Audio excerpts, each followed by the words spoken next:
प्रातः क्लास चल रहा था 7/10/1966 शुक्रवार को 7वें पेज की अंतिम 2 लाइनों में बात चल रही थी। ये जो भक्ति मार्ग के शास्त्र हैं वो सब दुर्गति के हैं, परंतु ज्ञान का शास्त्र तो एक बाप ही है।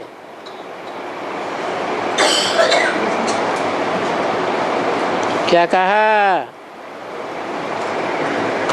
ज्ञान का शास्त्र बाप है। क्यों? ब्रह्मा के मुख से जो मुरलियां चले, जिसे भक्ति मार्ग में वेदवाणी कहते हैं,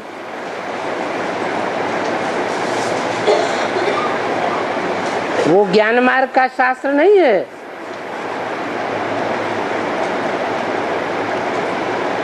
है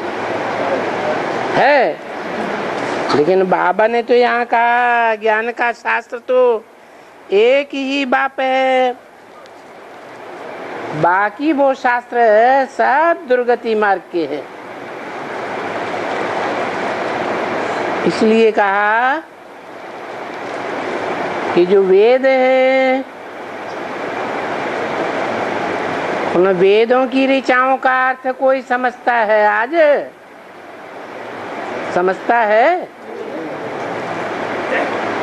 और हमने भी जो मुरलियां सुनी उन मुरलियों का गहराई से अर्थ समझा क्या?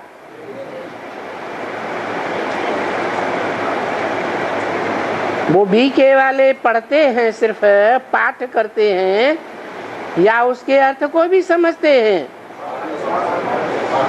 तो भक्ति मार्ग का शास्त्र हुआ या ज्ञान मार्ग का शास्त्र हुआ?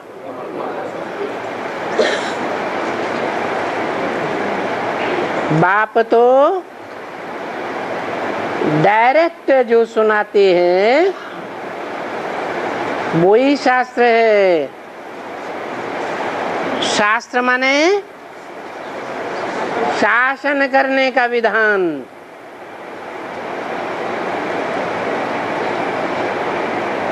अभी वो शास्त्र नहीं है जो भक्ति मार्ग के देहधारी धर्मगुरु आकर के सुनाते हैं।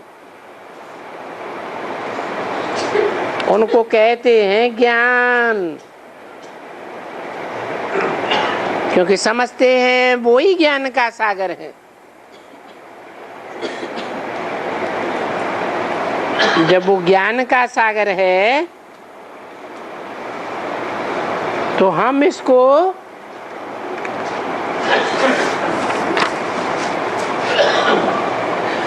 भक्ति के सागर कहेंगे ना।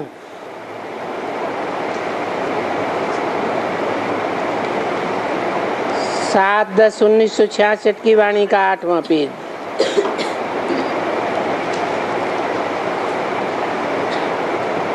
तो ये है दुनिया में भक्ति,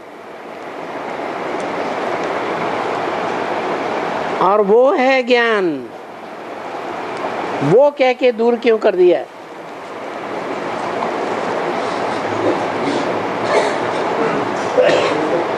ये है भक्ति। ये किस तरफ इशारा किया है?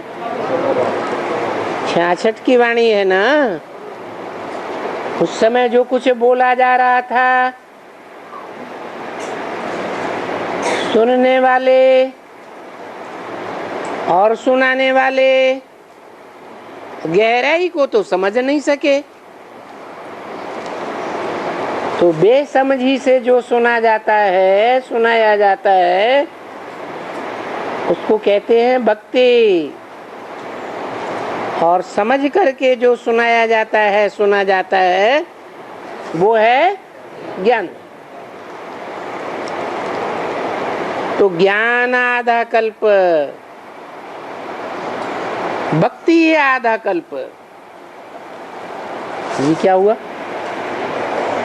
भक्ति आधा कल्प द्वापर कलयुग में चलती है, ये तो ठीक है, लेकिन ज्ञान आधा कल्प कहाँ चलता है? चलता है?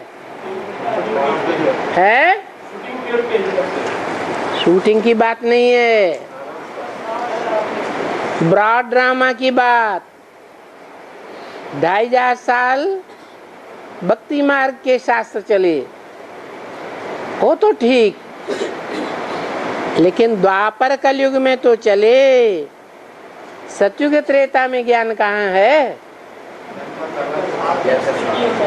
ज्ञान नहीं है, लेकिन ज्ञान का सार तो है। क्या सार है?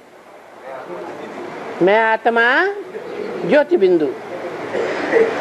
जिन आत्माओं की ओर देखते हैं वो भी ज्योति बिंदु।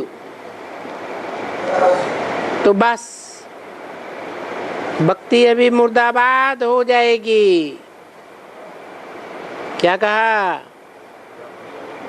अभी मैंने 66-67 की बात बताई। अभी क्या होने वाला है? भक्ति, ये भक्ति के जो शास्त्र हैं वो मुर्दाबाद हो जाएंगे, और अभी ज्ञान जिंदाबाद हो रहा है। तो ज्ञान के लिए फिर ये बादशाही सतयुग चाहिए।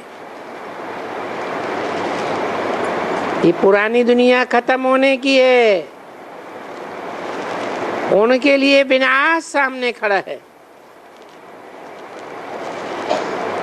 और विनाश तो बिल्कुल भी इजी तुमको समझाना है। Nothing new. और लिखते भी हो, विनाश काले विपरीत बुद्धि विनश्यते, नथिंग न्यू। भगवान वाच है। क्या?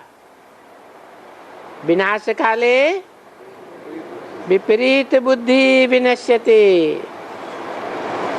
और वहां क्लियर लिखना चाहिए, किसके साथ विपरीत बुद्धि? जो भक्ति मार्ग वाले हैं, भक्ति मार्ग में चलते हैं, वो किसके साथ विपरीत बुद्धि है? शिव भगवान के साथ विपरीत बुद्धि। क्यों? शिव भगवान को नहीं पहचानते। 66 की वाणी है। उस समय जो भी ब्रह्मा के मुख से सुनते थे वो शिव भगवान को नहीं जानते थे। अरे बोलो, जानते थे या नहीं जानते थे? क्यों? क्योंकि जैसे दुनिया में दूसरे धर्म के लोग भगवान को निराकार मानते हैं, वैसे वो भी भगवान को क्या मानते हैं? अब निराकार कैसे नई दुनिया स्थापन करेगा? निराकार कैसे आकर के ज्ञान सुनाएगा? तो बताया किसके साथ विपरीत बुद्धि? शिव भगवान के साथ विपरीत बुद्धि। अब वो शिव भगवान साकार की ओर इशारा किया। जो निराकार साकार में प्रवेश करता है, या सिर्फ निराकार ज्योति बिंदु की तरफ इशारा किया? साकार में आए, निराकार की तरफ। Nothing new. विपरीत बुद्धि। जब बच्चों को समझाना है, क्योंकि बच्चे प्रदर्शनी में समझाते हैं ना, विपरीत बुद्धि क्यों लिखा है? क्योंकि विपरीत बुद्धि इसलिए लिखा है कि उस एक कीमत को न जानते हैं और न उस पर चलते हैं, जानते ही नहीं हैं। न बाप को जानते हैं न उसकी मत पर चलते हैं। वो उनको कहते हैं कुत्ते में है, बिल्ली में है, तो विपरीत बुद्धि हुए ना। है तो ये गाली कि तुम मनुष्यों को गाली देते हैं क्योंकि उनके साथ विपरीत बुद्धि है, यानी प्रीति नहीं है, दुश्मनी है। विपरीत को ही कहा जाता है दुश्मनी। तो तुम्हारी भगवान के साथ दुश्मनी है कि वो कुत्ते बिल्ली में फलाने में है। तुम्हारी किसको कहा? जब तुम भक्ति मार्ग वालों को समझाने जाओ तो ऐसे बोलो कि तुम्हारी भगवान के साथ विपरीत बुद्धि है क्योंकि तुम भगवान को जानते ही नहीं हो।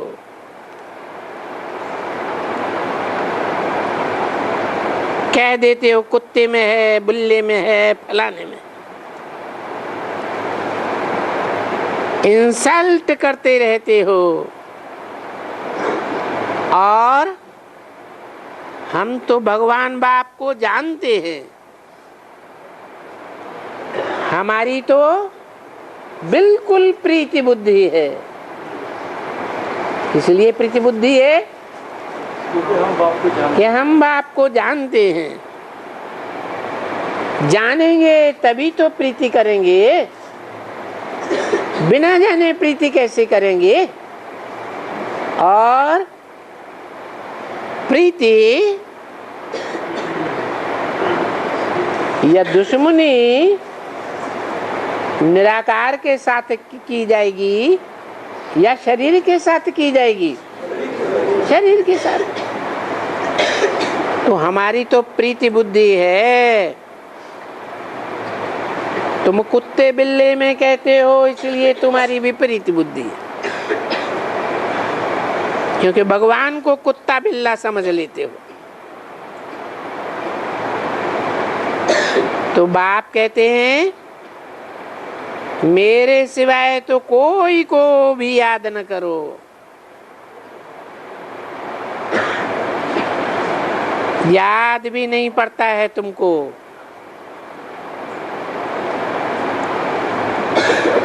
अवर संग बुद्धि का योग तोड़, सिर्फ एक मुझ संग जोड़।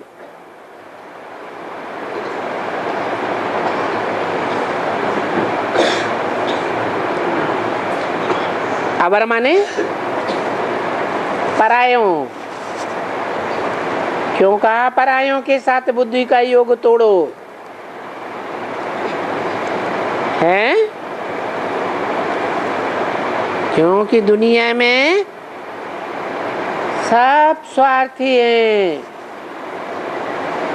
जिनको जिनको भी अपना रथ है वो क्या है? स्वार्थी है।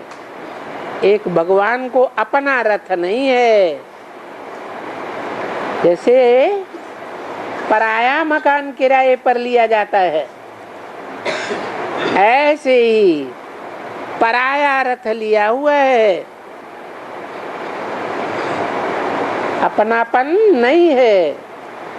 ये मेरा है, मेरा है तो सदा काल रहेगा या थोड़े समय के लिए रहेगा? है अपना है तो सदा काल के लिए रहेगा, और पराया है, आवर है तो नहीं रहेगा। तो सबको आकर के कहते हैं ना, रास्ता तो बताते हैं ना कि ऐसे ऐसे मेरे साथ योग लगाओ। अपन को आत्मा निश्चय करो और मेरे साथ योग लगाओ।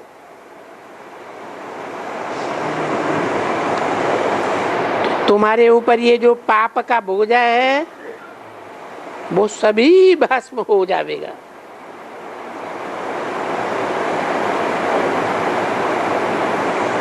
कैसे भस्म हो जाएगा? मेरे में तो पाप पुण्य है ही नहीं। मेरी आत्मा में पाप पुण्य है नहीं है। और जिसमें मैं प्रवेश करता हूं उसका जब पुरुषार्थ पूरा होगा तो उसमें पाप पुण्य रहेगा नहीं रहेगा। न साकार में रहेगा जिसमें मैं प्रवेश करता हूं और न मुझे निराकार में कोई दोष है, कोई भी पाप नहीं। तो चाहे बेहद का बाप है, आत्माओं का बाप, और चाहे मनुष्यों का बाप है, दोनों ही अंतमतेषु क्या हो जाएंगे? संपन्न हो जाएंगे। इसलिए बोला कि सबसे अच्छा पुरुषार्थ क्या है? नारायण को याद करना। अब नारायण की आत्मा शिव की आत्मा तो नहीं है, नहीं है। फिर क्यों कहा कि नारायण को याद करने से भी तुम्हारे सारे पाप भस्म हो जाएंगे? क्योंकि नारायण में भी कोई पाप नहीं रहता है, कोई पाप नहीं रहता है। इसीलिए नारायण का गायन है कि जिसके अंदर कोई पाप ही नहीं है, निष्पाप है, निर्दोष है, उससे लड़ाई में कोई भी संसार में नहीं जीत पाया। हर लड़ाई में उस विश्व विजयी नारायण की जीत ही जीत होती है, कभी भी हार नहीं होती। और भी दुनिया में सभी मनुष्य आत्माओं की ग्लानि होती है।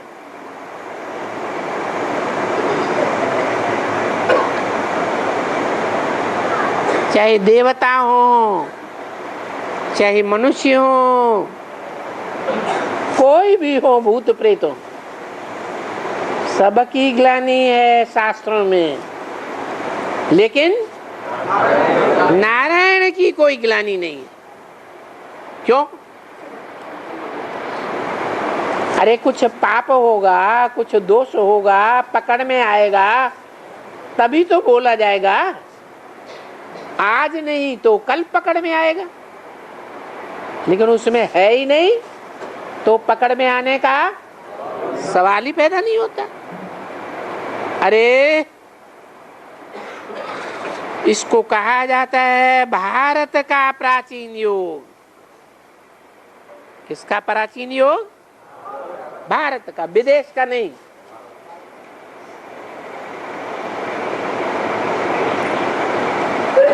भारत का क्या अर्थ है? भा माने रोशनी ज्ञान की, और रत माने लगा रहने वाला। जब भगवान बाप आते हैं तो भी वो सदैव ज्ञान की रोशनी में लगा रहता है, और भक्ति मार्ग में भी सदैव, चाहे व्यास के रूप में हो, चाहे वाल्मीकि के रूप में हो, तुलसीदास के रूप में हो, कोई भी रूप में हो,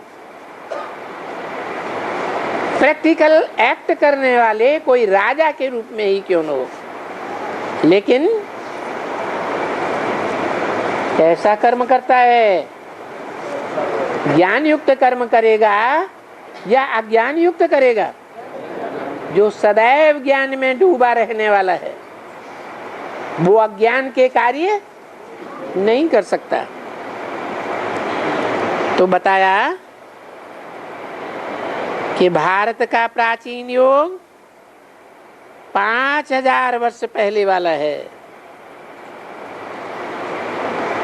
ये विदेश का योग नहीं कहा जा सकता। क्योंकि विदेश अर्बाचीन है, उसके मुकाबले विदेशों में जो धर्म फैले हुए हैं वो प्राचीन है या अर्बाचीन है? अर्बाचीन। भारत का प्राचीन योग है, ये 2500 वर्ष के अंदर आए हैं और उसकी तो कोई हिस्ट्री किसी को पता ही नहीं है। सिर्फ कहते हैं कि 5000 वर्ष पहले भगवान ने आकर के महाभारत युद्ध कराया था। तो वो योग जो भगवान ने सिखलाया है,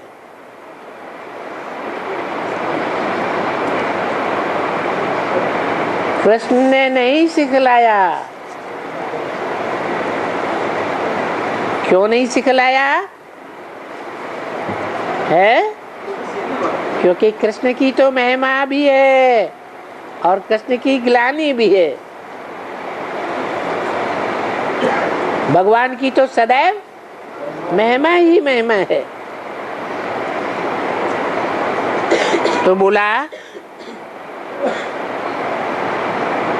उनको कहा जाता है, भक्ति मार्ग वालों को, कि तुम अपने जन्मों को नहीं जानते हो।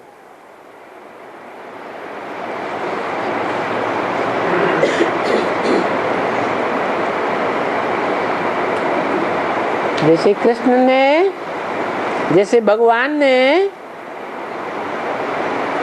अर्जुन को कहा था तुम अपने जन्मों को नहीं जानते हो। अर्जुन ही तो है जो नर से नारायण बनता है, परंतु नारायण को नारायण बनाने वाला कौन? भगवान। तो जो भगवान है, जो 16 कला संपूर्ण बनाता है,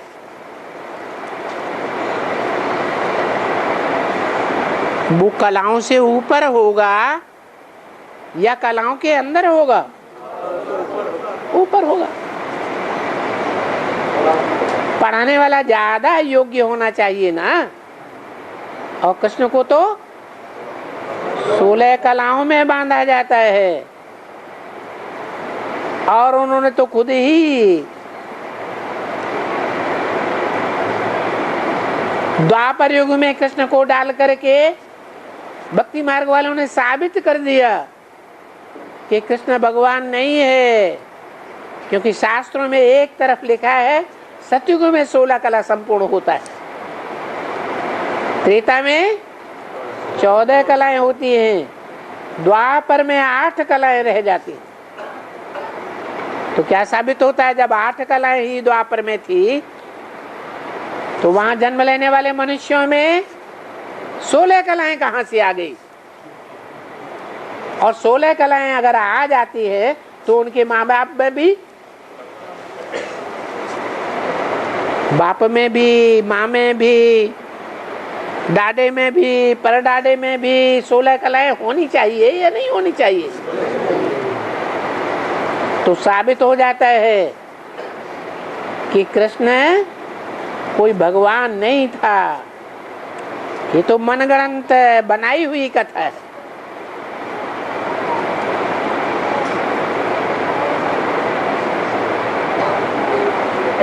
स्थापनाएं जो करने वाले होते हैं वो पतित नहीं होते हैं।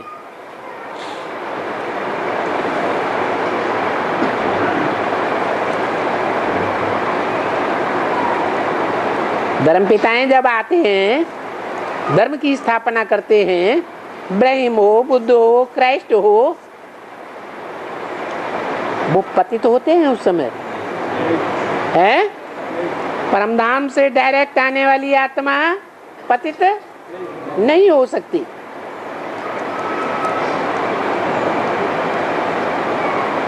कृष्ण तो इस समय में पतित है। इस समय में माने कब है? इस समय में माने कब? संगम युग में। संगम युग में भी इस समय माने सन 66 में संगम का कलयुगी हिस्सा है या स्वर्णिम सतयुगी हिस्सा है? कलयुगी हिस्सा। इसलिए बोला कृष्ण तो इस समय में पतित है, क्योंकि उनको कहा जाता है कि तुम अपने जन्मों को नहीं जानते हो। तुम पहले पहले सतयुग में थे। कृष्ण को तो उन्होंने द्वापर में ठोक दिया।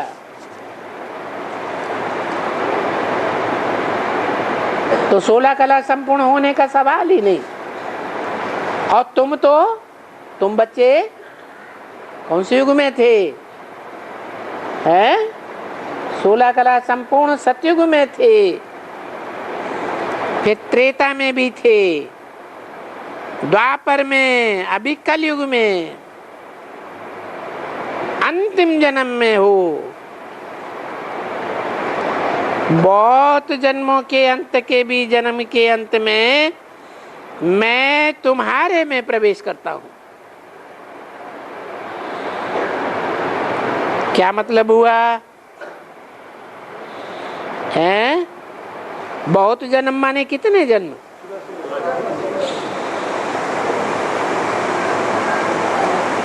चौरासी जन्मों के अंत में।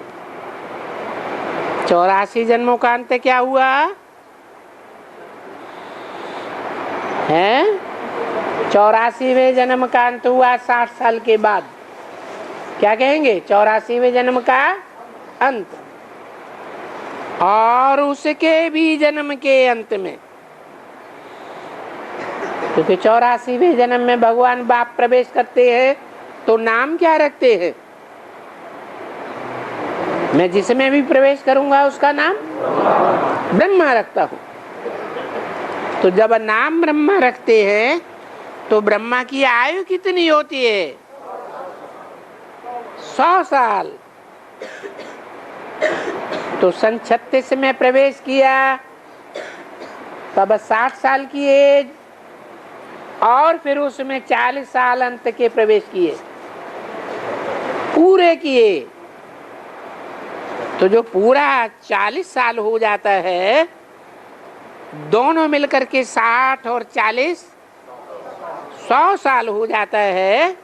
इसलिए बोला कि बहुत जन्म के अंत के भी अंत के जन्म में मैं तुम्हारे में प्रवेश करता हूं, बाप के रूप में। इसमें नहीं, किसमें? ब्रह्मा में नहीं प्रवेश करता हूं, मैं तुम्हारे में प्रवेश करता हूं। तेरे में क्यों नहीं कहा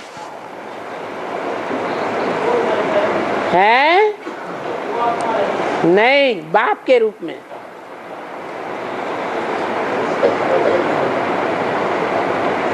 अरे कृष्ण के लिए, ब्रह्मा के लिए तो बोला ही नहीं, वो तो माँ है।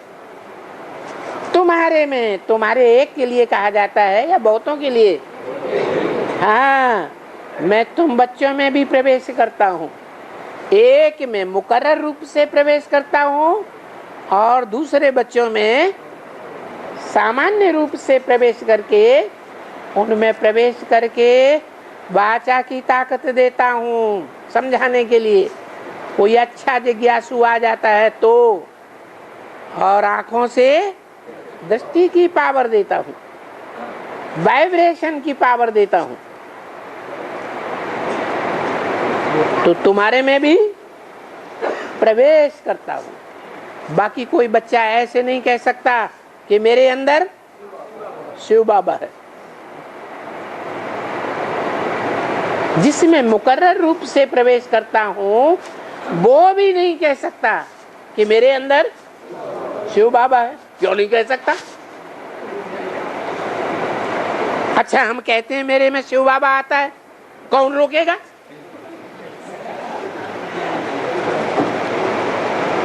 इसलिए नहीं प्रवेश करते।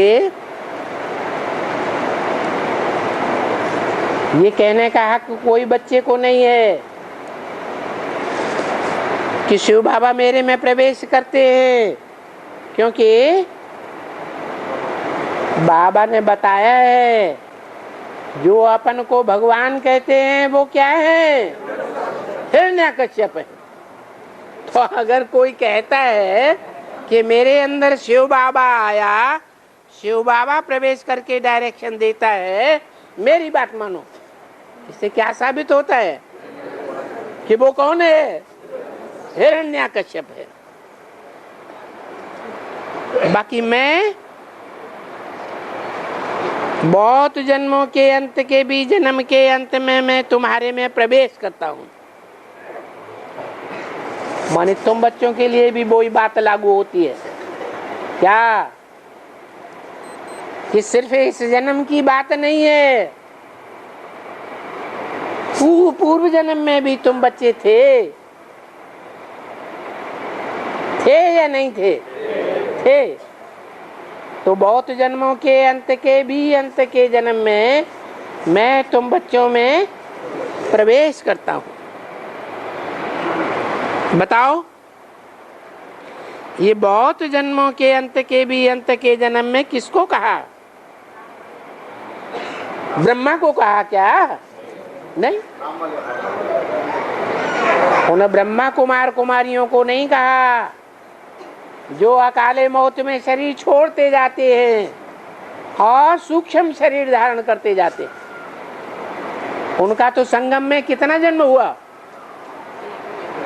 एक ही जन्म हुआ। और तुम्हारा तो अनेक जन्म हो सकते हैं। कोई बच्चों के 3 जन्म भी संगम में हो सकते हैं। तो अब तुमने जानना कि कृष्ण की जो आत्मा थी जिसने 84 जन्म लिया, उसके बहुत जन्म के अंत के जन्म में प्रवेश किया। कौन सी कृष्ण की बात है?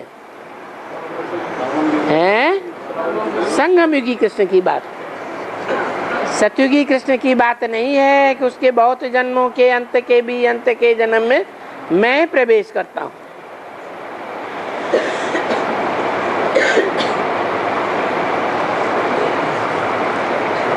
उसकी आत्मा के भी 84 जन्म बताते हैं।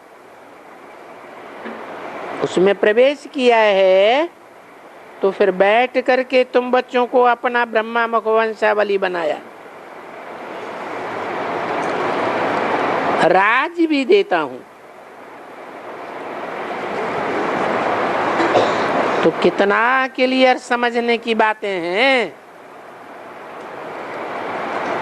ये समझने की बातें बाप बताते हैं। 84 जन्म भी तो चाहिए ना।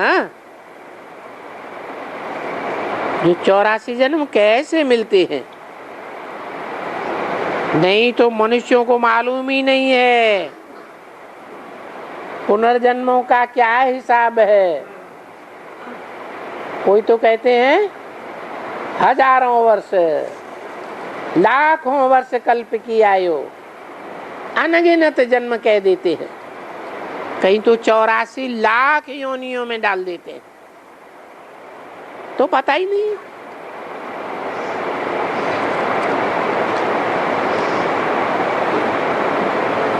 तो भला किसको भी तभी मालूम होगा जब बाप आवे।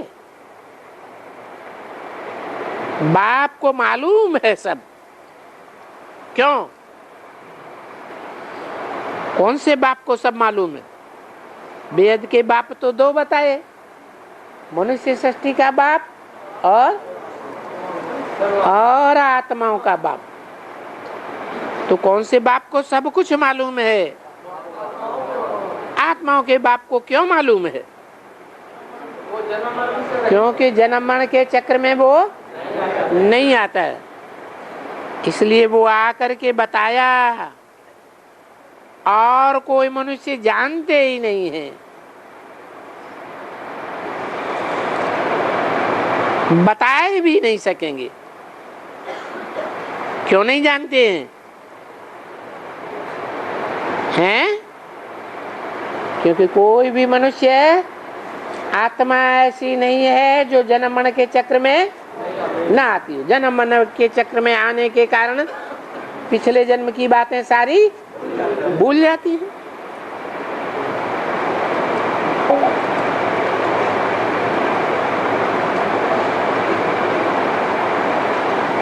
तो देखो ये खुद बैठा हुआ है ब्रह्मा, वो क्या जानता था?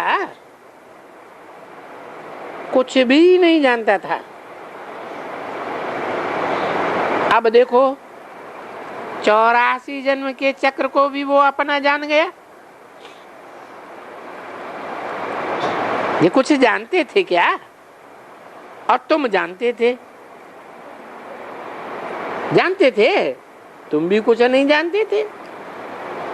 तो ये भारतवासियों को ही समझाना पड़े कि भाई ये 84 का चक्र पूरा होता है। क्या?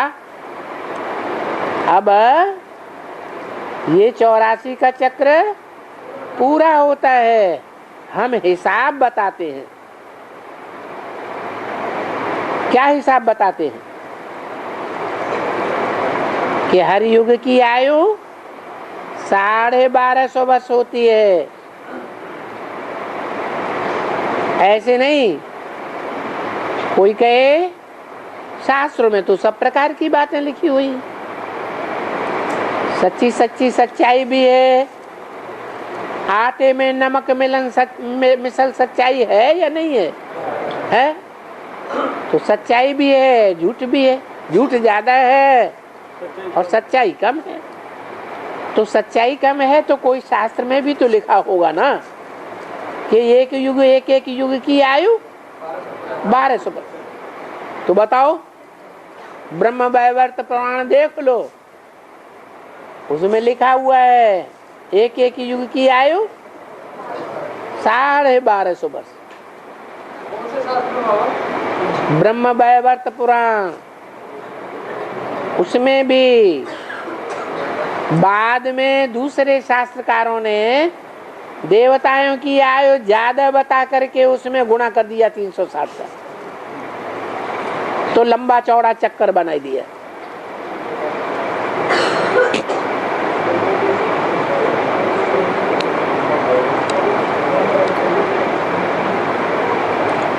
इसलिए ये सब बातें समझाने के लिए फिर से नई दुनिया के लिए बाप आया हुआ है। देखो वो ही महाभारत की लड़ाई खड़ी है और इस महाभारत लड़ाई ने ही स्वर्ग के गेट खोले थे। उन्होंने तो शास्त्रों में दिखाई दिया, महाभारत युद्ध हुआ, रिजल्ट कुछ भी नहीं। अरे कोई युद्ध होता है तो युद्ध के बाद कोई जीतता है, कोई हारता है।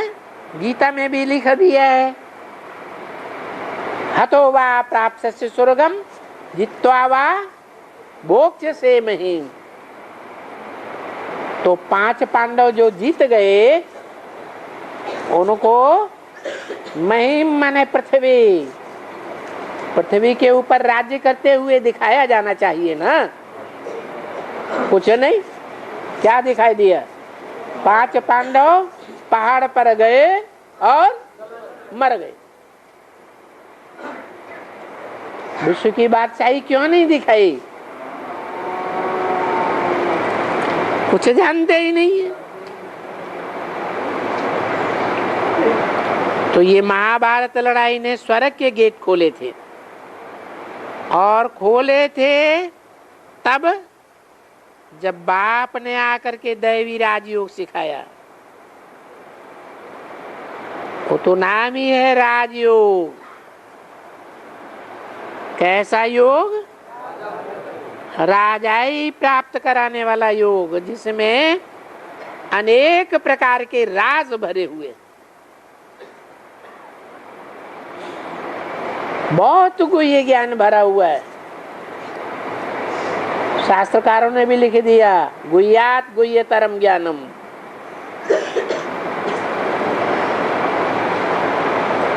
तो भगवान ने ही आकर के मनुष्यों को देवता बनाया। मनुष्य क्या बनाते हैं?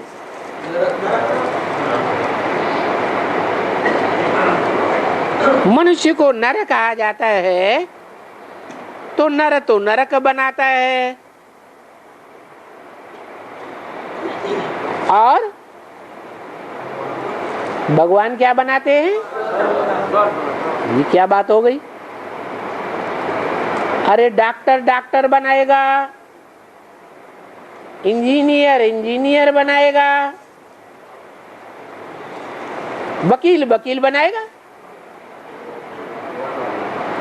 भगवान है तो भगवान भगवती बनाए ना सबको।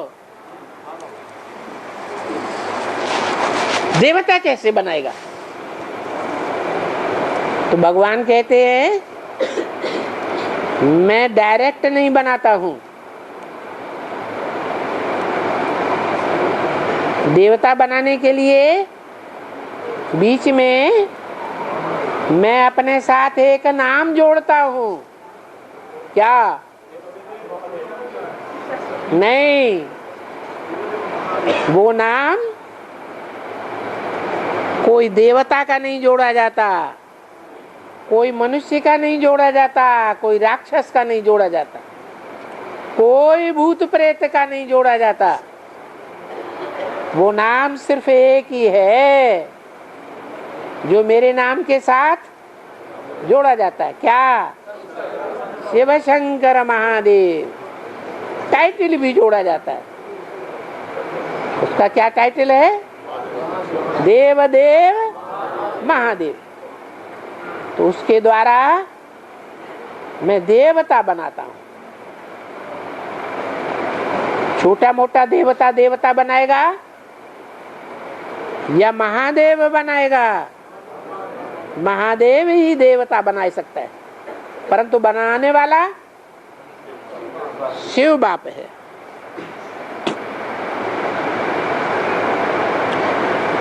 अच्छा, बाबा को ये बात समझ में नहीं आई, तो बोला अच्छा चलो बच्ची टोली लाओ। जब बाबा को कोई बात समझ में नहीं आती है तो क्या कहते हैं? टोली याद आ जाती है। टोली क्यों याद आती है? हैं? अच्छा बच्चा है ना, तो बच्चे को हाँ घड़ी घड़ी टोली याद आती है, गीत याद आता है। अच्छा, माता पिता बाप दादा याद प्यार दे रहे हैं। कौन कौन दे रहे हैं? माता पिता याद प्यार दे रहे हैं। कैसे? गाते हैं ना, तुम माता पिता हम बालक तेरे। संस्कृत में एक्यूरेट गाते हैं, तुमेव माता च पिता त्वमेव। तू ही मेरी माता है, तू ही मेरा पिता है। तो तू एक के लिए कहा, तुम या एक से ज्यादा के लिए कहा? एक ही माता है और एक ही पिता है। कैसे? माता तो अलग होती है फीमेल, और पिता मेल अलग होता है। एक ही कैसे? भारतीय परंपरा में उनका कंबाइंड रूप भी दिखाते हैं। कौन सा? अर्धनारीश्वर। शरीर के आधार पर नहीं बताया। मनुष्यों ने तो देवभान के आधार पर भक्ति मार्ग में शरीर दिखाई दिया है स्त्री का, लेकिन स्त्री की बात है, स्त्री चोले की बात है, या स्वभाव संस्कार जन्म जन्मांतर के होने की बात है। उस आत्मा में जो पार्वती के रूप में दिखाया है वो स्वभाव संस्कार की बात बताई। तो कहते हैं तुम सब पार्वतियां हो, एक की बात नहीं है, तुम सब पार लगाने वाली पार्वती हो। किसको किसको पार लगाती हो? हैं? राम बापू, वेरी गुड, सही बात। जो सबसे जास्ती पतित हो गया, उस पतित को क्या करती हो? पार लगाती हो। कैसे? अरे कोई नीचे गिरता है तो कैसे गिरता है, कोई ऊंचा उठता है तो कैसे उठता है? संग के रंग से नीचे गिरता है और संग के रंग से ऊपर उठता है। किसके संग के रंग से है? भगवान बाप के संग के रंग से। और भगवान बाप किसके संग के रंग से राम वाली आत्मा को ऊंचा उठाता है? वो तो सबसे जास्ती डूबा हुआ है। जो डूबा हुआ होता है उसको अगर कोई अपन को बलवान समझ करके निकालने के लिए जाता है तो डूबा हुआ क्या करता है? उसी के ऊपर चढ़ बैठता है। अगर डूबा हुआ ज्यादा पावरफुल है तो उसको भी डुबा देगा या बचाएगा? डुबा देगा। तो बताया, तुम सब पार्वतियां प्रयास करती हो क्या? डूबे हुए को बचाने के लिए। कैसे? संग के रंग से। संग का रंग सभी इंद्रियों से लगता है या कोई एक ही इंद्रिय से होती है? सभी इंद्रियों से लगता है।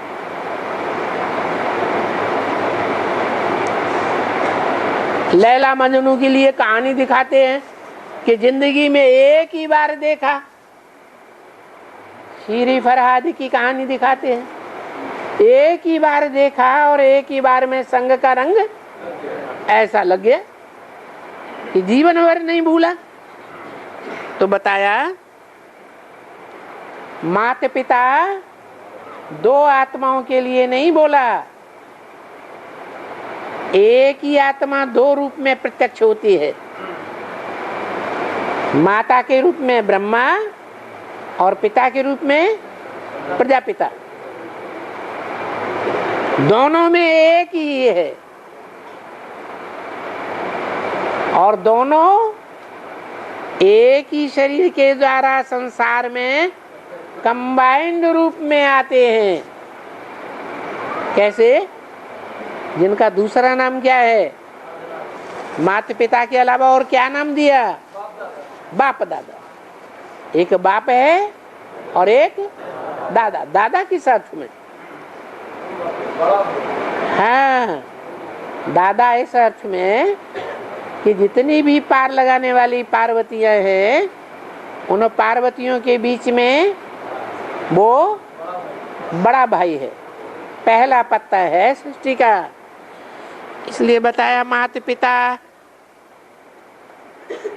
बाप दादा भी बोला, याद प्यार दे रहे। हाँ, मीठे मीठे से कील दे रूहानी बच्चों प्रति, रूहानी बाप दादा का, रूहानी बाप मार्फत दादा का। ये क्या बात हुई? रूहानी बाप किसके मार्फत? किसके द्वारा? दादा के द्वारा।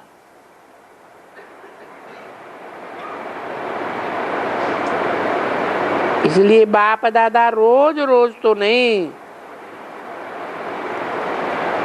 ये समझाना पड़ता है। माता पिता का रूहानी बच्चों को, रूहानी बाप का याद प्यार, तो रूहानी बाप दादा का याद प्यार और गुड मॉर्निंग। ओम शांति।